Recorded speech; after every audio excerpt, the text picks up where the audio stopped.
You ever hear about these guys like Eckhart Tolle who, you know, just get struck with enlightenment and then all of a sudden they're able to sell tons of courses and everything to teach everybody else how It's to? amazing how it Where happens, do these right? guys get off? In today's episode, we're going to be talking about is enlightenment a crock of BS? And this is the Existential Stoic podcast. I'm Randy. That's Danny. What's going on, Danny? What's up, Randy? I'm always struck by how often these enlightened fellows love to sell courses and everything I on know. meditation. They pop up out of nowhere too. It's like they get enlightened, and it's like the next logical step after you get enlightened is to become a guru and sell a bunch of crap. Totally. Like I didn't know that that's how it worked. Yeah, I know, right? Wouldn't it You be get crazy if enlightened they're and you just a form a bunch of like company. egomaniacs? They're just like, you know, Probably. there's It's probably probably nothing what. between them than the other guys who think that they're enlightened and they make everybody drink Kool-Aid and wear white Nikes or whatever, red Nike. I don't know what it was. Yeah, But that was yeah, crazy. Yeah, the cult. yeah. Cults are weird. Yeah. Well, you know what's But it is funny about frustrating. Yeah, it go on. is. Well, I was gonna say what's funny about enlightenment is like I've read a lot of philosophy by people who have been considered, I think, enlightened, who were referred to as sages even back in the day. But like, when they present like an idea of like the wise life or wisdom or good life or whatever, like it's usually an ideal. It's something you have to work, you continuously work towards, but not necessarily something you reach. So then I've Hmm. always wondered like, well, is wisdom like attainable? Or is it like so like I mean theoretically we probably can be wise in our lifetimes. Does that mean we're enlightened? Or is it just that we're always to be enlightened is to be always working towards that self-improvement? Yeah, it's a frustrating thing because it's like, when you're going through a terrible time in life and everything's falling apart, and you're depressed and miserable and nothing's working out, and you hear about enlightenment and you're just like, oh, I want that. Like, Yeah. I want that. And you hear about these guys who just like get it, Yeah. Like some people had to put in a lot of work, but some people just like their life was miserable, and then they're just struck with enlightenment, you know? And it's just like, what the heck? But like, so there's a saying in, I think it's in Buddhism, where like what comes after enlightenment? Another 10,000 hours on the cushion. So Yeah. like maybe that's what comes after. But I'm it's well, okay, this is my own personal stuff coming up. That's fine. That's okay. I'm so turned off with these people who are not humble. Like I would think that someone who's enlightened would be humble and would probably deny that they are, you Well, know? I feel like they're selling things is what they're doing. Like, Yeah. yeah, I don't think I agree with you. I have a hard time believing that they're actually enlightened. Because Hmm. it just doesn't come off that way, right? Like it's what you think of as an enlightened person. I don't know. Yeah. When you're concerned with like profit margins and marketing and everything. Now, granted, like I have heard anecdotally, I've read stories of people who've like had a terminal illness, squeaked by, recovered, and like whole life changed afterwards, right? Because they had that basically like a near death experience where they were that thinking about. And in some ways you might say they were enlightened afterwards because they like, I think it was like they realized they were just living the wrong way, right? And like I think that's something we all struggle with because like, we see so many examples of what the right way to do things around us all the time. We forget that we can do anything, that we can go off that track onto a totally different track, right? And live however we want, but it's scary. And so I think like maybe that's being enlightened. It's just being yourself. But I don't know. I do. I find these people, I would find it, I mean, maybe there's some out there that are really trying to help people and they figured something out. They really want to help people. But like, I do find it hard to believe when you look at the prices and stuff. Well, that's another thing that More I've about heard that's, profit. oh my gosh, yeah, like Yeah. freaking Deepak Chopra. Don't get me started. Anyways, but here's another thing that I heard that like there's a saying that no one is enlightened until everybody is enlightened. And then there's another saying that everyone's already a Buddha. So like there are Yeah. all these sayings that maybe they're conflicting, maybe they're not. But it's like, okay, so if you're saying that you're enlightened and nobody's enlightened unless everybody's enlightened, then I must be enlightened. I just don't Yeah, realize it. that is true. That's like the what property? There's some property that explains that. Transitive. There you go. Transitive Yeah. property on Yeah. tip of my tongue. Using yeah, using like algebra. This is middle school algebra, people. Yeah. Welcome. Yeah, the well, it's funny because like even Socrates, right? said that, the only thing I know is that I know nothing. And I think that's what I think sometimes enlightened is knowing that you don't know. Sometimes that is enlightened to me sometimes. It's like not feeling like you have to know the answer to everything.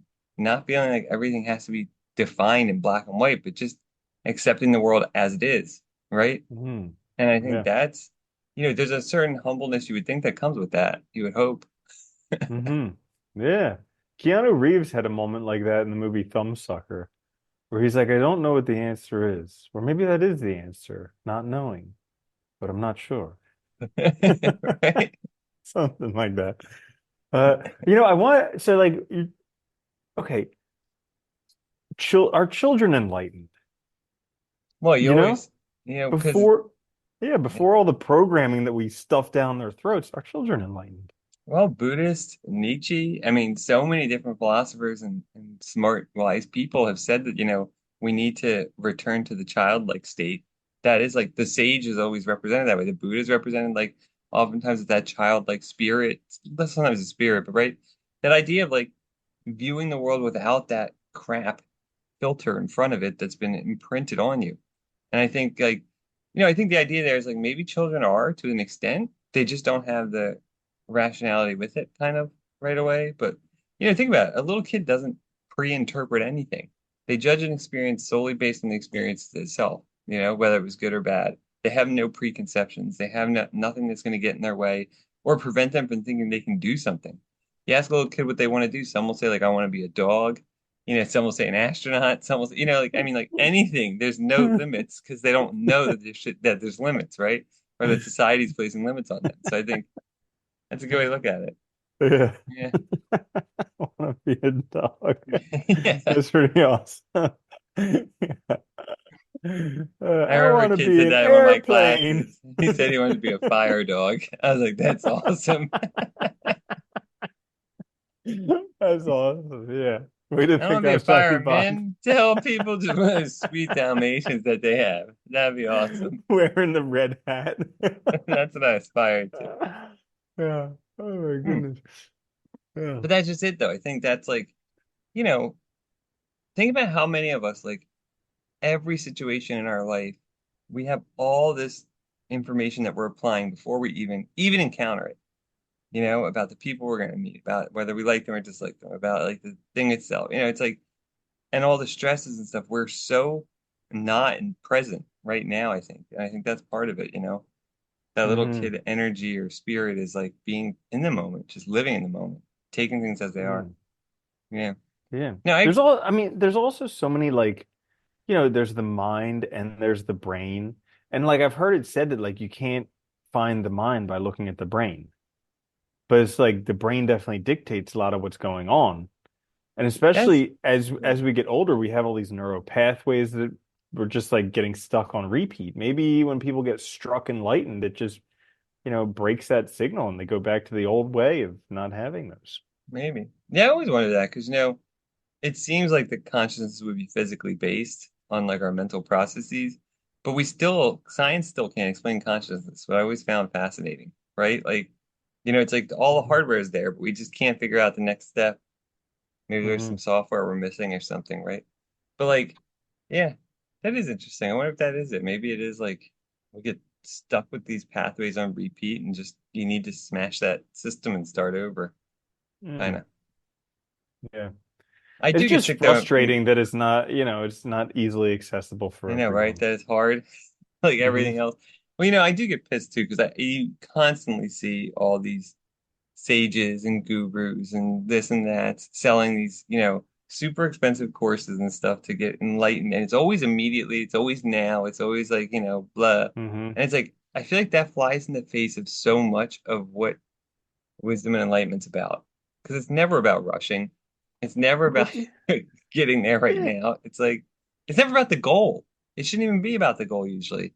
At least that's how, yeah.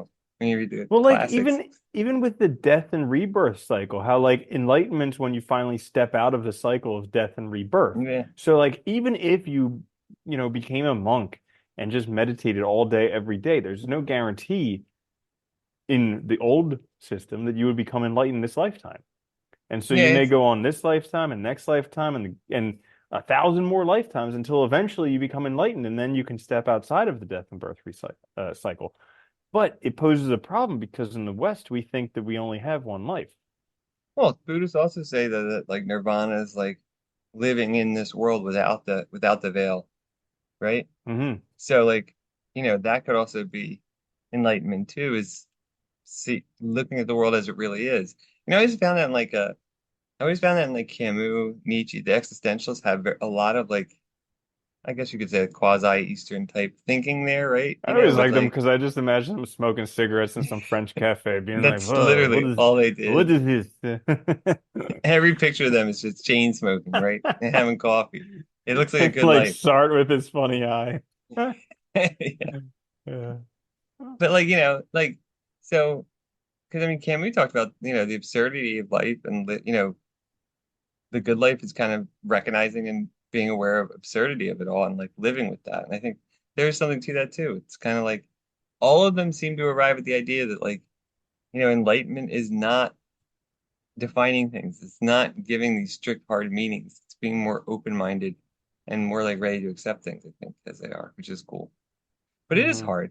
It's hard to break out of our norms and our lives. Everything around us tells us to be a certain way. Think about it, you pick up your phone, you see social media, everybody's giving you an image of what a good life should be. You walk around, you see people, like, they're dressed up a certain way, they're doing things, everybody has ideas about how you should be. It makes it very hard to live, you know? Hmm. You know what it is? It's that enlightenment is totally outside of your control. That's the frustrating part when we talk about Could be. dichotomy of control. Yeah. Enlightenment's totally out of your control as a result. Like there's no like do this and you're guaranteed enlightenment. There's No. do this and maybe you'll become enlightened. It's totally 100% out of your control. Like granted, you're more likely, I think, to become enlightened if you meditate than if you don't. But it even happens to people who don't meditate, like Eckhart Tolle. He was just really Mm. depressed and then he became enlightened, That's or sort really of anxious and then he meditation, became right? enlightened. Yeah, Yeah. you know. Well, But like, yeah. yeah. No, it's true. I mean, it is a result. I think what you can do though is you can work towards it. It's like meditation, right? You can do things that might get you closer to it and be helpful to you. But like, yeah, I guess you can't control it. So I always like that. I always like thinking of it as an ideal, right? Like enlightenment as an ideal. It's something you continuously work towards, and it's the journey that matters, not the goal, right? So like, what matters is that you're trying to get there, is that you're trying to improve yourself continuously, because we're all going to make mistakes too. And I think that's the other hard part. People think of enlightenment, they think like you get to this level and you can never go backwards, but you most certainly can. You know, Well, that's enlightenment another thing that like it could be a can moment, somebody who's enlightened become unenlightened? Oh, I think absolutely. Yeah, they can fall back into the old ways, Yeah. crawl back into the cave for the security of those nice walls, Yeah. protecting them Because from everything. I've definitely felt enlightened with psychedelic substances, you know? They can help, yeah. Yeah, it Well, I think feels like it. you can get to like a lot of people. I mean, that's why they used to use that stuff. A lot of cultures have used it because it can get you. It's like a hopeful way to get there, right? But Hmm. yeah, I think it can come and go too. I think you can have moments of clarity, but then like everyday life kind of like it's like the tide, right? It comes back in and pulls you back out into the BS. And Yeah. then occasionally you wash And up then on you the shore. drown. Yeah, in the And chaos. you wash up on shore bloated and yeah, You get smelly. another moment of enlightenment and then boom, back in the ocean. Yeah. Yeah, it could happen though. I mean, because I've felt moments, I have had moments where I felt very much like there, but they don't last forever. Hmm. Yeah. Yeah, so anything else? No, I think that's it. All I right. mean, Well, we hope by the end of this episode you've become enlightened too. That way you can join us and Eckhart Tolle yeah, and all the other enlightened beings on the earth. in that Because sweet clique of if you're enlightened not yet people. enlightened, though, you should buy our enlightenment guide product.